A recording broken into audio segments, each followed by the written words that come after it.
Now that we can jump, let's give our player something to jump on and stabilize things just a little bit. Notice that when we jump around, we kind of tip over and fall to the side. That's something that we can actually control. First, let's reproduce it. Let's jump.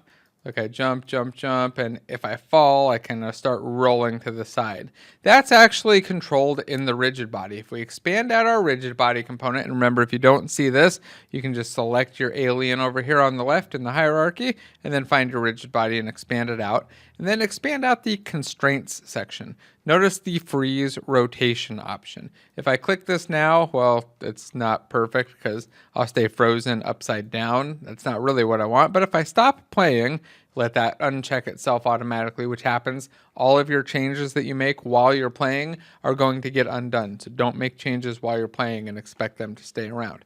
Now that it's not playing though, I can freeze rotation by clicking that box, that little Z there, save my scene with Control S, get rid of the star, press play, and I should stop tipping over. Let's see if that's the case. So do I tip?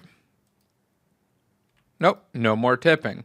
Looking good, so the tipping is fixed. What about giving us something to jump onto? Well, let's zoom out a little bit and let's select our ground platform. We've got this nice giant ground platform that we know we can walk on. Let's just make another one of them. We've got a couple ways that we could do that. We could go down to our project. We could go find our ground, our grass, and find the grass, where was it? Grass mid right here at the bottom, and I could drag that out into the scene view, take it, drag it out, and recreate it. Or I can go to my grass mid object here and just hit Control or Command and D.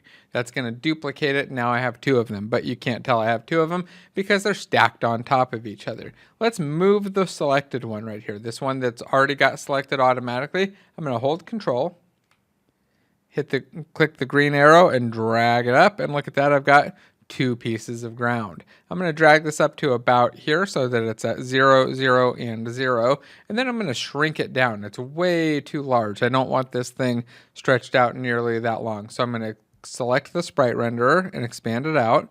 And remember that tiling width that we had set to 20 before? I'm going to set this one down to 3. Oops, let's hit numlock. And a 3. So now I've got this nice small block here in the center. I'm going to save my scene, press the play button, and see if I can jump up onto that platform or not. Might be a little bit too high. Let's see. Can I make it? Oh, not quite. So I can't quite make that jump. So I've got a couple options. I can either move that platform down or increase the player's jump height. Remember, we can modify that jump height by going over here to the player, collapse down some of these other components, look at the player component, and just change that jump velocity to 6. So I jump up 6 meters or 6 blocks per second, and that'll probably cover it so that I can just about make that jump. It's not quite the feeling that I want though, so I'm going to stop playing and instead go grab my block here, my grass mid, and I'll move the Y value down to -1. I got a couple ways I could do that. Hold Control and drag the green down, or just type it in here. I know I want a -1 there. I can bring it down to about the height that I want. Let's press play one more time, make sure that I can jump on it. Oops, let's see. Can I make that jump? Just barely. Oh, almost. The jump is not quite making it, and I'm getting a little bit stuck on the edge. Let's see. I'm going to give myself a tiny little bit more jump power. So we'll go up to our jump velocity to maybe a 5.5. We'll press play one more time, and this should get me enough power to jump up onto there. But I still move so slow that it's very, very difficult to kind of get around. So let's stop playing and do one final change. Let's go back to our player.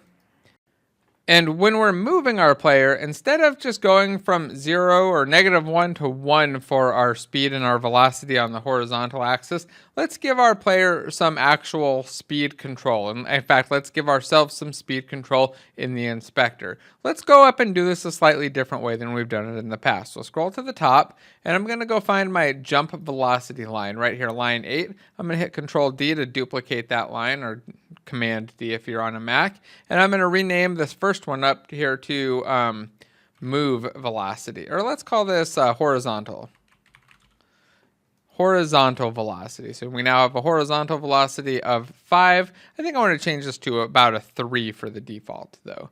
I'll copy horizontal velocity by double clicking on it, Control C, and then scroll down to the part where we set our velocity on line 43. Right now we set the velocity of our character to the horizontal value, which we've read directly from the inputs, and the vertical value that we've done some actual calculation on. So all we need to do now is calculate something for our horizontal so that it is modified by our speed variable. To do that, we can just say horizontal times our speed, or right here on line 42, and say horizontal star equals, and then paste in our horizontal velocity. Star equals means that it will multiply itself by this value. So if we do a value, star equals another one, it's going to take that value and then multiply itself by the other one. So if we have a horizontal of 1, it's going to multiply by that 3, and it's going to give us a 3. If we have a -1, it's going to give us a -3. If we have a horizontal of 0.5, if I'm pushing